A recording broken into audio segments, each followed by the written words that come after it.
Ben Carson is a former U.S. Secretary of Housing and Urban Development, and he is with us. Dr. Carson, I believe, if we can pull him up on the screen. There he is. I see you.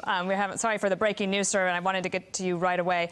I think I'd like to start with your general reflections overnight as you slept on the news of the Derek Chauvin trial and the outcome there, how you see it, and then the possibility of everyone moving forward in the way that you've laid out in an op-ed in the Washington Post this week. Well, first of all, I wasn't surprised by the verdict. I mean, it was pretty obvious that this police officer was way outside the norm. He's not supported by anybody that I know of, including his supervisors and fellow police officers. So to try to take what he did and make that seem like the norm that requires, you know, a dissection of the police department in Minneapolis seems a little bit extreme. But I think it plays to a narrative that there's systemic racism, and therefore we need to be on the forefront of eliminating it. Could I interrupt you there, though, sir, let me have you listen to President Biden yesterday, who used that very phrase, systemic racism. Let's listen here. It was a murder in the full light of day, and it ripped the blinders off for the whole world to see. The systemic racism the Vice President just referred to. The systemic racism is a stain on our nation's soul. The knee on the neck of justice for Black Americans.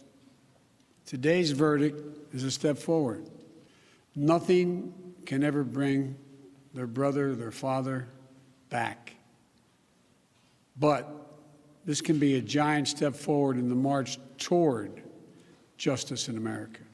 You know, that reasonable people can see things differently on this.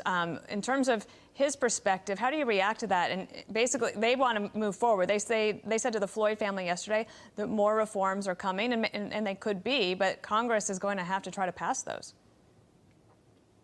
Well, do we need some reforms? Absolutely. There are things that can be done, and we can do those much better if we work together rather than trying to demonize the system based on occurrences that are quite infrequent.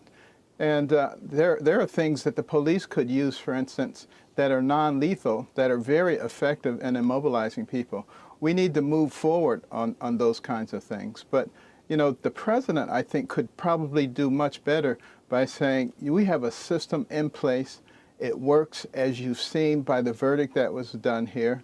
Do we need to make improvements? Yes, and let's work together to do that. It seems to me that would be much more presidential. When you wrote in the Washington Post this week, you said moving our focus from equality to equity won't defeat racism. It's another kind of racism.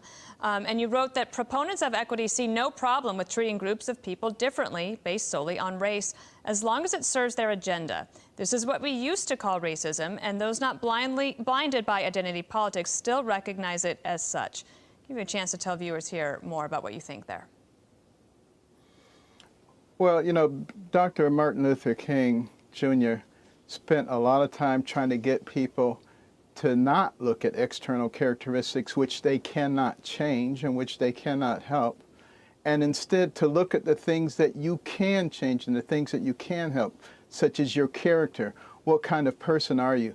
Shouldn't we be paying more attention to that than to external characteristics?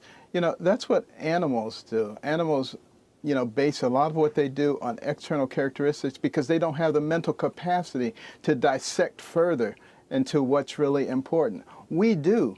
So let's utilize that. It just infuriates me when I see us acting so immaturely, and we have so much more capacity, and we can work together, we can solve these problems, but there are those who want to use every instance to drive stakes of division into everything, be it race, be it age, be it income, be it religion. It doesn't matter, just drive stakes of division in it.